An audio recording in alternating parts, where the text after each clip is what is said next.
Okay, welcome everyone to our it's our last session of our fall speaker series, sponsored by Carla Mooring and Baker McKenzie. I cannot believe we're at the end, but what a way to end. I'll admit to have been a personal fan for a very, very long time. This is my first opportunity to get to hear Dr. Correa speak in person, so I'm really delighted. I'm just going to get the titles correct. Dr. Correa is the director of the Center for Interdisciplinary Studies on Industrial Property and Economics at the University of Buenos Aires Law Faculty. We know him best as special advisor on trade and intellectual property of the South Center, but in all of his capacities, he's advised several governments, multilateral organizations, civil society organizations, and others on intellectual property, innovation policy, public health, et cetera. So without further ado, thanks again very much for joining us. Well, thank you very much for the invitation. I'm sorry I was late. This is what happens when you invite a Latin American who does not know the metro system in New York, because the thing did not stop in 116, so I went farther. So, but let's then talk about intellectual property in bilateral investment agreements. So first, I will try to make a brief introduction about how intellectual property is being considered under BITs. So you are familiar with this acronym, bilateral investment treaties. Secondly, I will look at some elements of the Eli Lilly case against Canada. And then I will try to draw some conclusions and also have your views about particularly whether it could be said that just getting to patents means that you are an investor, you have investor rights. So how can I, this one? Yep. All right, so this is the main question I would like to address, whether, sorry, the acquisition of,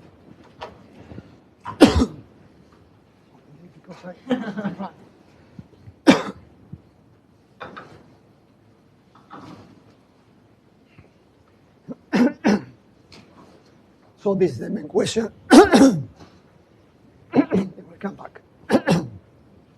Well, you've already seen this. Okay, so when you look at bilateral investment treaties, you will see that intellectual property is considered in different ways as a possible cover investment. In many bilateral investment treaties, intellectual property is considered to be an asset. As you know, many BITs define investment as an asset. And here you have two options. In some cases, there is a general reference to intangible assets. This is the case of NAFTA, Article 1139, where investment means real estate or other property, tangible or intangible.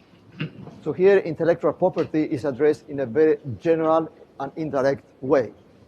There are, however, other BITs where you have more precise wording. For instance, this is the United States-Chile Free Trade Agreement, which contains a chapter on investment. As you know, there are chapters related to investment in most free trade agreements these days. And then in this case, for instance, there are a number of assets which are indicated, but then you have a general expression, intellectual property rights. So this is the second approach. And the third one is one like that used in the case of United States and El Salvador Free Trade Agreement, investment chapter, where there is a list of the subjects which are covered under intellectual property. So as you see here, then there is a list. It does cover copyrights, patents, rights and plant varieties, industrial designs, so on and so forth. So these are different approaches. So this is in the case where the definition of investment is an asset-based definition. But you probably know that developments are taking place in the framework of BITs. And for instance, the model BIT by India. Is there somebody from India here? Coming from India? Okay, yes. You should know about this. So Indian government developed a model BIT. In accordance to the model BIT in India, investment means an enterprise. So they are trying to move away from the concept of asset-based definition of investment, and then they will consider that there is an investment when an enterprise is established. And this goes further, so it requires having its management and real substantial business operation territory of the host state. But look also at some of the requirements. It's not any enterprise. Not any enterprise will be considered to be an investment under the Indian model bid. So there are a number of requirements, made a substantial long-term commitment of capital in the host state. And look at this one. For instance, made a substantial contribution to the development of the host state through its operation along with transfer of technological know-how where applicable. So India has changed substantially the way in which investment is defined in relation to intellectual property, because here, under this model bid, just being the owner of a patent or trademark would not be sufficient to claim investor rights. Okay, in the case of Brazil, just to show you another example, there is like a hybrid definition.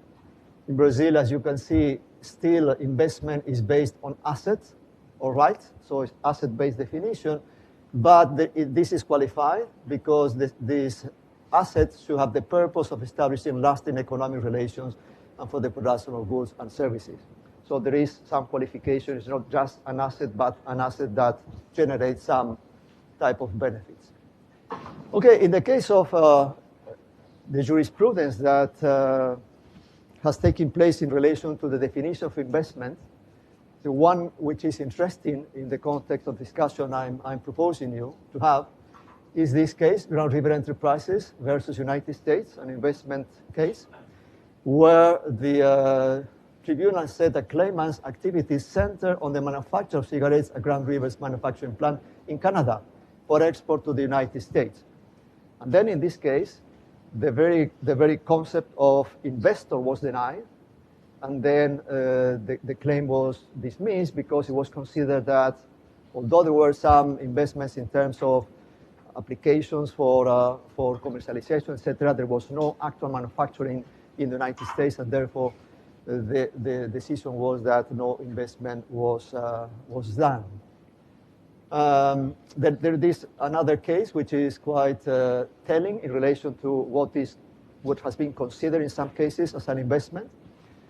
An abbreviated new drug application is an application in order to get from the Food and Drug Administration of the United States an authorization to market medicine. And then Apotex submitted 2 applications in order to market medicines in the United States. And then these applications were finally dismissed. They were not accepted. So the Apotex also went to the judge. They requested declaratory judgment for patent non-infringement or invalidity. But then the applications were not accepted. And then Apotex thought that they had an investor case and sued the United States under NAFTA. Then they claimed that there was a violation of national treatment, of the fair and equitable treatment, and expropriation of property rights in this application. So what the decision of the tribunal was, did it consider that there was an investment in this case? So the argument by Apotex was that they had made significant investment in lawyers, in technicians, in order to submit this application. But then the decision was that where a company must meet regulatory requirements to sell its products in the United States, the cost of such compliance themselves are not investment.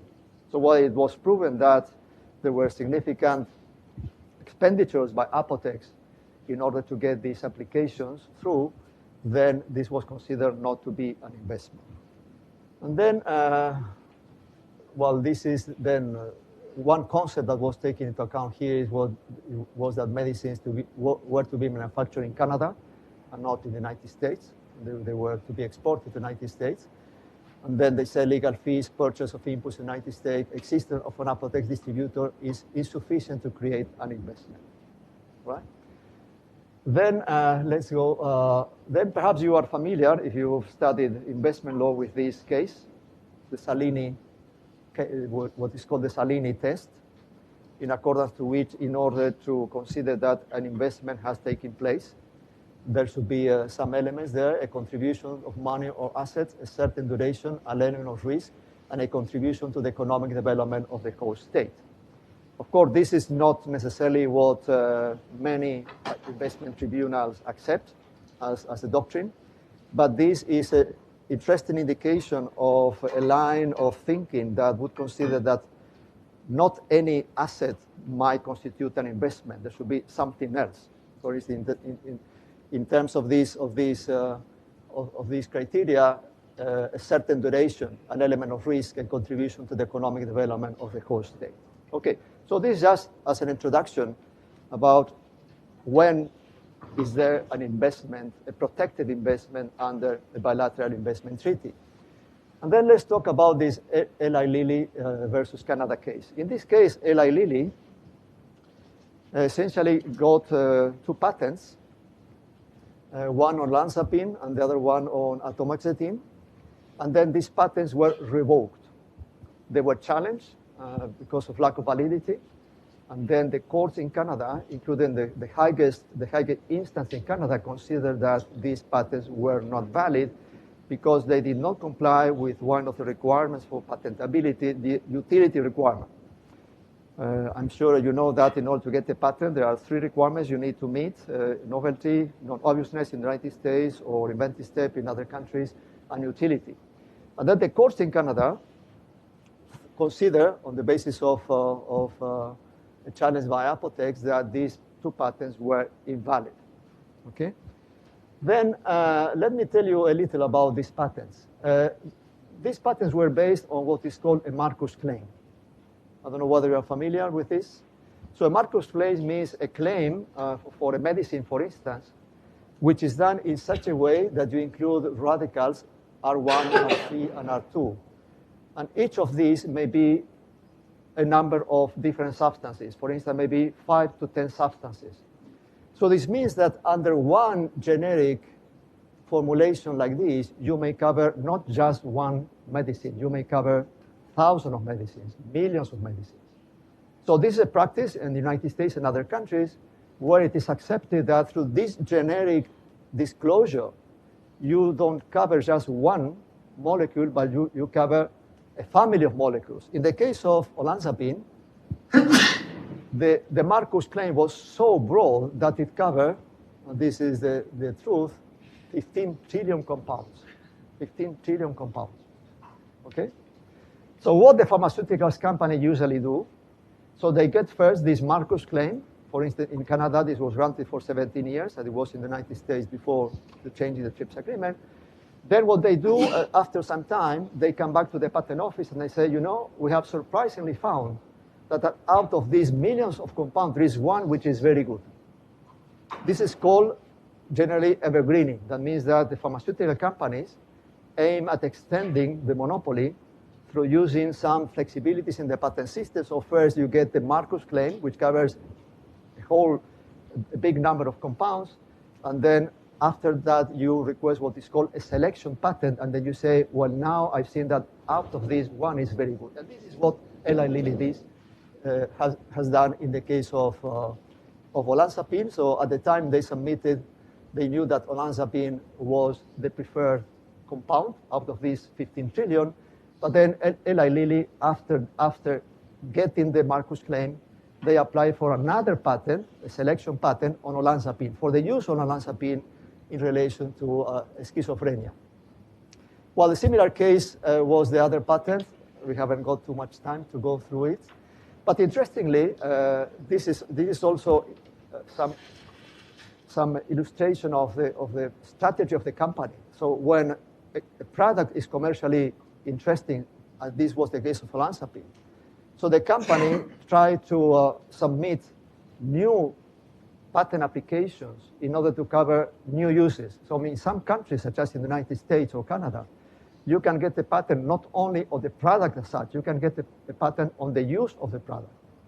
So in order to extend the monopoly, the patent protection, what Eli Lilly has done was to try to find new uses of the same molecule.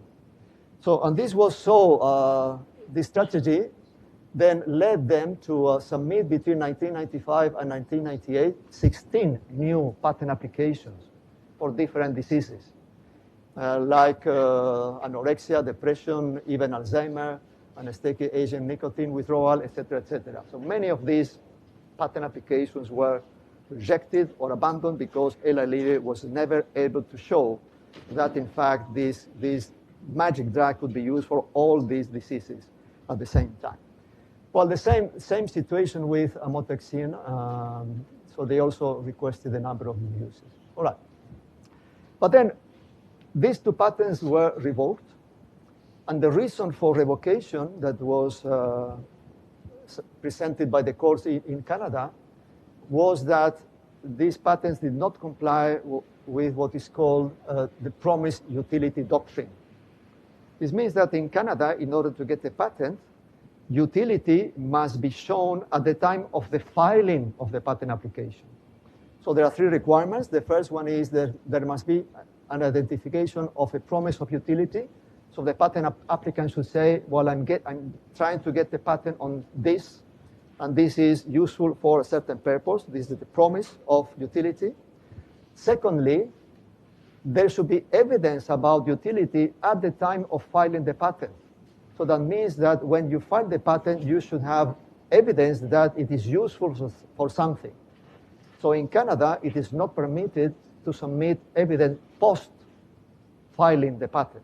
So if you file the patent today, for instance, and you have some suggestion that it may be useful, but you have no evidence, and then you try to submit this evidence 2 years later when the patent application is still under process, this is not possible under Canadian law. So you must be in possession of information relating to the utility of the patent at the time of filing it. And then the third element is that this evidence must be disclosed. So the first requirement is there must be promise of utility. Secondly, at the time of filing the patent, you must have evidence that the utility may be obtained. And finally, there should be disclosure of this pre-filing evidence. Well, in these two cases, the courts found that at the time these patent applications were filed, Eli Lilly did not have evidence about the efficacy or the utility of these two drugs that were subject to patent applications.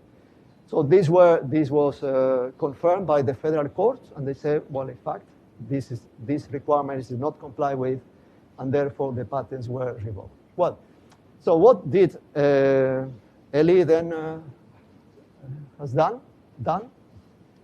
Then they considered that this was an unlawful indirect expropriation of investment under NAFTA Article 1110. And it was also a violation of the fair and equitable treatment standard. I guess you are familiar with this Article 1105. Okay. So the main arguments by Eli Lilly were that this standard of promised utility was new. So what they argued essentially was that this doctrine of promised utility was developed by the courts after the filing of the patents, meaning after the investment was done. So they said that this promised utility was not previously applied by the courts, but was developed after the patents that were revoked were obtained. So they argued that there was a dramatic change in Canadian law relating to patents after the investment was made. Then they argued that a judicial decision is a measure which is subject to investor-state dispute, even if there is no denial of justice. So they admitted that there was no denial of justice, but they argued that despite this, it was possible for an investment tribunal to review a decision made by a judicial court. Then they argued that there was a substantial deprivation of a property. They argued that the utility standard, this promised utility standard applied by Canada, was incompatible with what other NAFTA members were doing. They said this doctrine does not exist in Mexico. It does not exist in the United States. So this is unique. So there is something that it is not an acceptable rule under international law. They argued frustration of legitimate expectations and arbitrary discrimination against pharmaceutical patents or foreign investors. So these were essentially the arguments that were made by Eli Lilly. So Canada's defense, main arguments, well, in the first place, they say, there is no property because the patents were revoked, so there is no property anymore. So what they are complaining about? They argued that there was no denial of justice. They argued that this promise doctrine, this promise utility doctrine, was prior to the patent applications. So they said, well, this has evolved over time, but this doctrine of utility was there before the patents were filed. They argued that there was no universal or NAFTA concept of utility, meaning that utility may be considered in different ways in different countries. There was no international rule that would oblige Canada to apply a particular definition of utility. They argued that NAFTA does not prevent the evolution of laws. That means because if the argument by Eli Lilly would be acceptable, that would mean that the government could never change the law if it is subject to an investment protection regime. So they argued, well, this would freeze legislation forever. And they say that NAFTA does not prevent the evolution of laws. And then they argued that legitimate expectations were not frustrated. And actually, they say that when these patent applications were filed, Eli Lilly knew what the jurisprudence was in Canada in relation to this issue of the utility. Okay, so the final award, as you probably know, so Eli Lilly won, or the complaint was dismissed. On all grounds, completely dismissed. And then the arguments by the investment tribunal essentially were that there was no evidence of egregious or shocking conduct on the side of Canada. There was no evidence of violation of legitimate expectations. The promise doctrine was not a radical change. So this is very important. This is a very interesting concept because it may have implication in the future. So they said maybe this was something, as it is indicated here, that was clarified, and this was part of evolution under common law, which should be expected by an investor. But they said we cannot accept the claim by Eli Lilly because although there might have been a change, this change was just evolutionary. It was not a radical or a dramatic change in the law as argued by Eli Lilly. So this concept may have important implications in the future because this would mean that if a government which is subject to an investment treaty does make a change which is dramatic, for instance, in the field of environmental law or whatever. So this would mean in accordance with this doctrine that this may amount to a violation of investor rights if this line is followed on. Okay. So this decision has raised a number of concerns. So we haven't had time to discuss all of them. But the first one relates to the issue of reviewing a decision by a judicial court. So it was accepted by Eli Lilly and by the investment tribunal that there was no denial of justice. But then the tribunal said that in any case, it might be possible in rare circumstances for a tribunal investment to review decision by a judicial court, even in the absence of denial of justice. So this has raised concerns. So some experts in this field are concerned because this may expand the room for investment tribunals to make judgments about decisions made by the courts where no denial of justice has taken place. Well, second, I don't know whether you are familiar with the TRIPS agreement. You know what TRIPS agreement is? Okay. So there were some considerations also, there are some concerns about the trade flexibilities and the TRIPS agreement. So the TRIPS agreement does oblige members of WTO to grant patents where the three requirements, inventive step, novelty, utility, are met. But the TRIPS agreement does not define novelty, does not define even invention, does not define inventive step or non-obviousness, it does not define utility, meaning that there is some policy space for WTO members to make different definition of inventive step, novelty, and utility. But then, if you look at the award, you will see that the investment tribunal has taken a lot of work in order to examine this standard applied in Canada. And then there are some authors who are concerned about whether an investment tribunal will have the power in order to discuss what is legitimate or not under the TRIPS agreement. So as you know, this is discussed in the context of WTO. There is a dispute settlement system under WTO, and whether a government is compliant or not with the TRIPS agreement should be subject to a complaint state against state under WTO.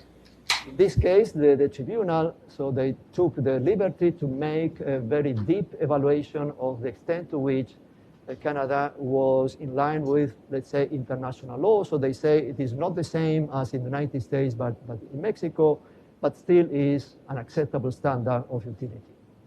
So these are some of the concerns which have been raised. But then the main question I wanted to address, and I'd like to have your opinions and your comments on this, is about the very concept of investment. So was it possible for Canada to argue in the first place that just by getting 2 patents there was no investment? In fact, Eli Lilly did not manufacture these medicines in Canada. These were exported from the United States. So Eli Lilly just got the registration, as it was in the case that I mentioned before, the Apotex case. They just got the registration to sell in Canada, but they did not make a real investment in terms of manufacturing or other contributions of long term in the country. So the question is whether it might be possible to argue that in the first place and beyond any consideration that were made by the investment tribunal, whether the main defense for Canada was not that, in fact, just getting 2 patents is not an investment. Or, for instance, just getting a trademark. If you get a trademark, or if a company gets a trademark in a country, and there's then export to certain markets where the trademark has been protected. In accordance to the definition we have seen before, in some free trade agreements or BITs or bilateral investment treaties, a trademark is an investment. But the question is, will this be sufficient in order to make a complaint? If, for instance, a trademark cannot be used? Perhaps you've heard about the case against Australia relating plain packaging of cigarettes. Are you familiar with this case? Yeah? Okay, well, in this case, one of the main issues which is being discussed is whether Australia can prohibit or restrain the use of the trademark. So Australia has not prohibited the registration of the trademark, but is just imposing some restrictions on the use of figurative trademarks. So the question again would be, is that just getting a trademark an investment? And then another question that is important, as I mentioned before, in terms of the concern, is whether an investment tribunal can make a decision whether a certain provision in a particular national law is consistent or not with the TRIPS agreement. So for instance, in this case, if the tribunal would have said, well, the utility standard applied in Canada is not complying with the TRIPS agreement. So what kind of system will be in if there were instances, as you know, these are ad hoc tribunals which could make an assessment about TRIPS compatibility. And then the other question that is also an outstanding question is the one that I mentioned before. Well, sorry, there's a mistake there. But then the question is, so in accordance to this decision, Canada was not in violation of investor rights because the change was not radical, was just evolutionary, could be expected in a common law country. But then, a contrario sensu, this means that if the change was in fact radical, then there will be a violation of the investor rights. So is this the right doctrine? Perhaps you've seen that in some new BITs, governments are taking some steps in order to protect against these kind of interpretations about changes in the national law, which are adopted in order to pursue some public interest. Well, so these are the main questions I would just like to submit to you and have your views. First, whether just getting an intellectual property right, like a patent or a trademark or design, may be considered to be an investment. And secondly, whether it would be right for an investment tribunal to look at compatibility with TRIPS agreement. And finally, what does it mean that Canada was okay because the change was not radical?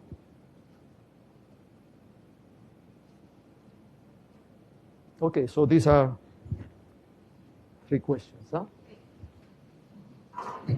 Maybe just a quick question. When you're saying compatibility with TRIPS, what do you mean? exactly what elements of TRIPS would be incorporated. Because I find that case very interesting because something that could be reduced to patentability issue suddenly became an investment treaty issue.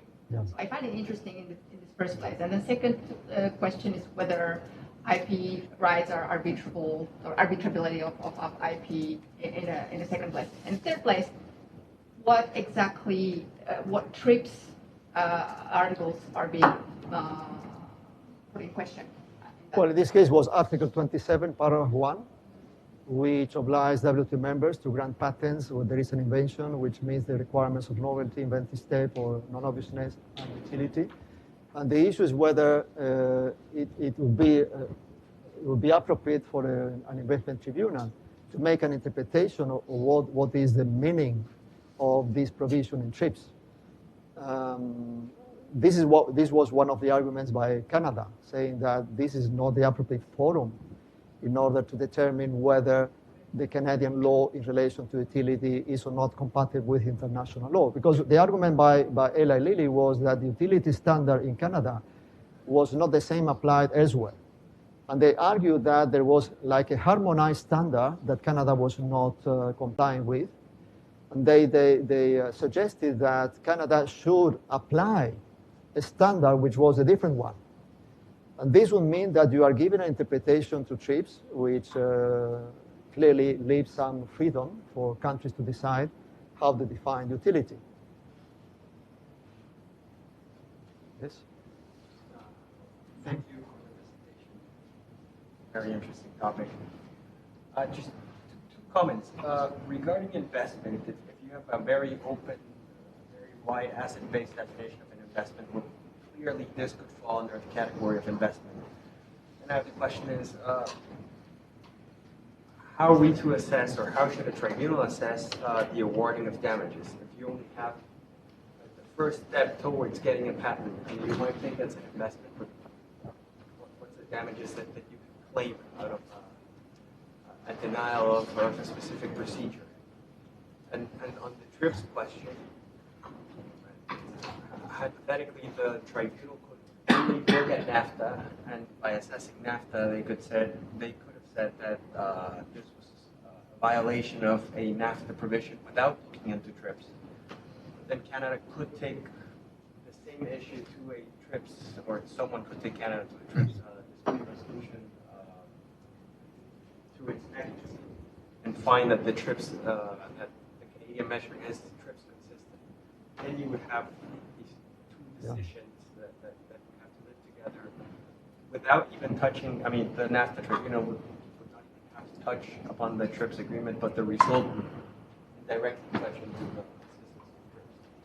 Well, regarding the first question, in this case, Eli Lilly, as you probably know, they claim $500 million, and the compensation is based on the lost income, because if you have the monopoly or you have the patent, you can charge a price which is not a competitive price. You can charge a price which is much higher than the marginal cost. And therefore, they claim that in the absence of this patent protection, their income was a loss in the income that they estimated it had $500 million. So regarding the second question, well, NAFTA is applicable only to the 3 countries which are members to this agreement. But these same countries are also members to TRIPS. They are members of WTO. Therefore, this could be both ways. It could be just an argument based on NAFTA, or an argument based on the TRIPS agreement. So in the end, there might be a decision that makes a judgment about whether a particular country under investment law is compliant or not with international standards. So this is what some scholars are concerned about. The fact that there may be decisions that are made by different fora, with people who is not in general expert in the area of intellectual property. That was also in concern with this investment tribunal. They were just investment lawyers, or they were not experts in intellectual property, and therefore you will have a decision made by people who is not really specialized in the field. So this is tell you about this. Yes. Professor, I just want to echo Carlos's 2 points. I thought both were excellent. I think this would be definitely an investment under the boilerplate definition of investment. Essentially, an intangible asset these days, as it seems, the tribunal will just consider anything to be an investment, whether we agree with it or not on an active level. I, for instance, wouldn't. As to damages, I think at such an early and uncertain stage of an investment where you only have a patent or you have a concession, for instance, mine, something as in most Latin American cases would be the case. I would consider the future income based on a patent or a mining concession would be too uncertain for the tribunal to award the 500 mil, as you mentioned, which would be the future income, even on a monopolized basis. So I think in that case, it would only be the sunk costs that could be reasonably awarded. So it's essentially the cost that the Eli Lilly would have with obtaining the pay. Okay, that would be reasonable. But well, regarding the concept of investment, so you know whether I can. No, this is. Go back. The question is whether you can just consider there is an investment because it is listed as a patent, or the Salini test, for instance, will apply. So that's, I think, question that you may look at. Yes. I think that you can see the investment like as a process. This getting a patent would be the first part of your process before maybe they could make the case that they were going to manufacture things in Canada, and they were going to sell, blah, blah, blah, and have like a complete investment. And this is part of a whole of things that were part of the investment. It could be, but I think you need to look at the situation at the time of the complaint, as the case that I mentioned against the United States, where it was considered there was no manufacturing in the United States, export from Canada, and then the investment tribunal said that there was no investment. So this could also have been an argument in the case of Eli Lilly, because Eli Lilly had no intention to produce in Canada. There was no evidence. They were just making a long-term commitment or whatever. So this is, I think, a question that might be necessary to address. Yes? For me, it's also, first of all, thank you for a very interesting topic. I really find it troubling that there is no element of race. It's more like they wanted to have really ever to try and do something in Canada. And also another thing, like related to Carlos' point, would be if the government lobbies some like similar legislative act that would allow adoption, like covering investments similar to patents, would that also give the rise to future investors argue that yes, based on that assumption that they could have been covered, now one might have made an investment? I don't know, it just seems illogical. I'm not sure I expressed well, as you know, this field is very uncertain. There is no harmony in the jurisprudence by the investment tribunal, so we can speculate what may happen. But as you know, there are some cases where the compensation was based on some speculative or some calculations or estimates of what the expectations of investor were. And therefore, I would certainly think that you should be stricter in terms of awarding compensation, and not just on what the investor expected to make as an income. But still, you know, this area of law is very unclear in that respect. Sorry, one more point. If the applicable law in investment arbitration is general public international law, what would be the problem of applying TRIPS, which is arguably part of general public international law? Well, the problem is that this may lead to different interpretations about what is the obligation under the TRIPS agreement. So the problem is that, for instance, this investment tribunal may say Canada is in violation of the TRIPS because they should apply this standard of utility, the one, for instance, which is used in the United States. And the TRIPS, if it is correctly interpreted, there is no single standard of utility that must be applied because there is what is called flexibility. And therefore, you have a situation where in a forum, there is a decision saying this is incompatible and there may be a compensation because of that. And then if these were judged in the context of WTO, maybe the decision would be different. Well, it is interesting also the fact that the United States government never initiated a case against Canada, arguing that this was a violation of the TRIPS agreement. In fact, this was mentioned in the, are you familiar, I guess, with Special 301 report? So the Special 301 report is a report made by the USTR, the United States Trade Representative, where there are some indication about what the United States considers to be violations of international law, WTO, whatever. So in 2 or 3 reports of the USTR, there was a reference that Canada was not in line with international standard because of utility doctrine. But there was never a case initiated by the United States or any other member against Canada. Maybe because they knew that they could lose the case in the context of WTO. Yes? Patentability issue in the world, I think there is several schools. For some countries, it's a requirement to require that the patent subject should be practical. For example, in China, you have to got the novelty, creativity, and practicability. So if it's not practical, then you cannot be granted a patent, basically. But I think that requirement is not necessary in other countries. For example, in the US, maybe it's not required. Even in some countries, the law specified say that even this practice of this patent could be illegal, but patent still can be granted. That's my understanding. So I want to understand is there any stipulation in the bilateral investment treaty agreement between US and Canada? Because I think they are very near each other. And my second question is regarding this.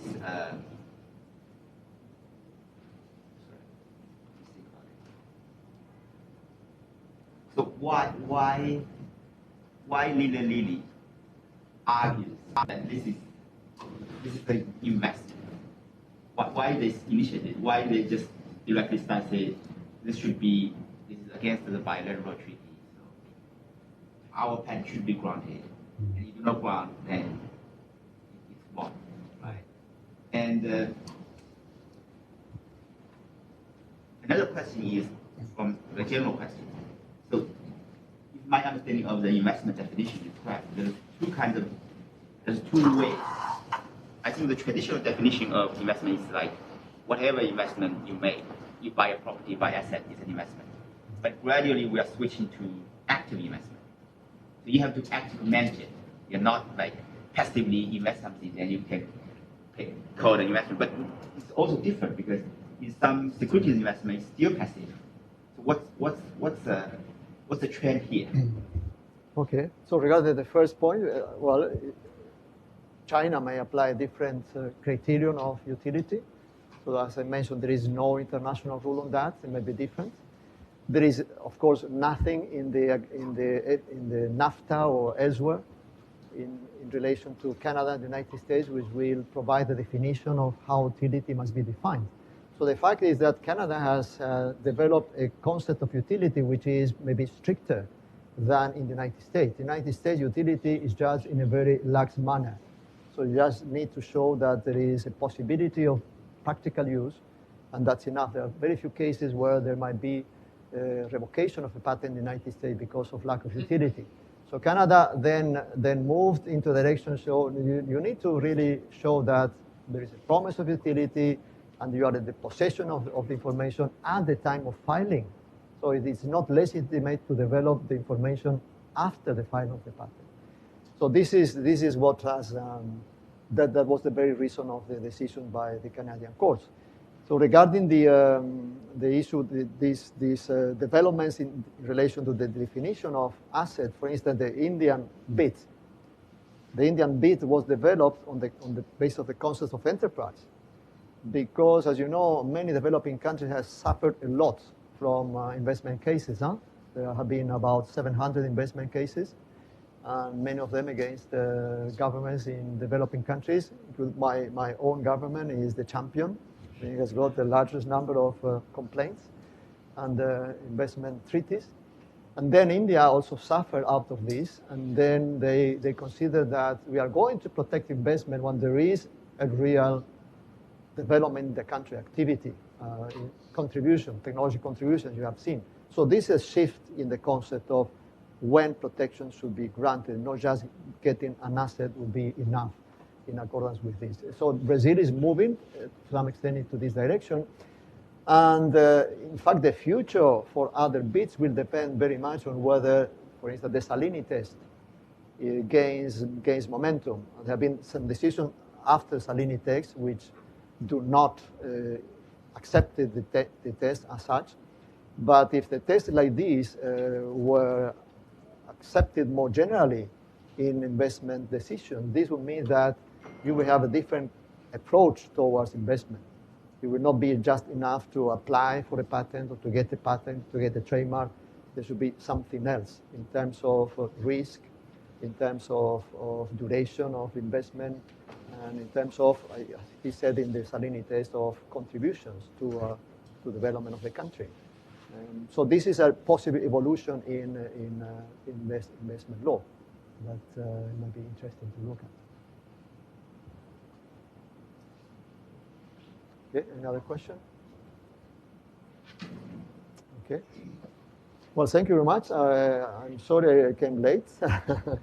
A little time, but I hope you got. I want to thank, on behalf of Columbia and the Columbia Center for Investment Law and Correa Mooring and Baker McKenzie, who sponsored. Just to ask everyone to round of gratitude to Dr.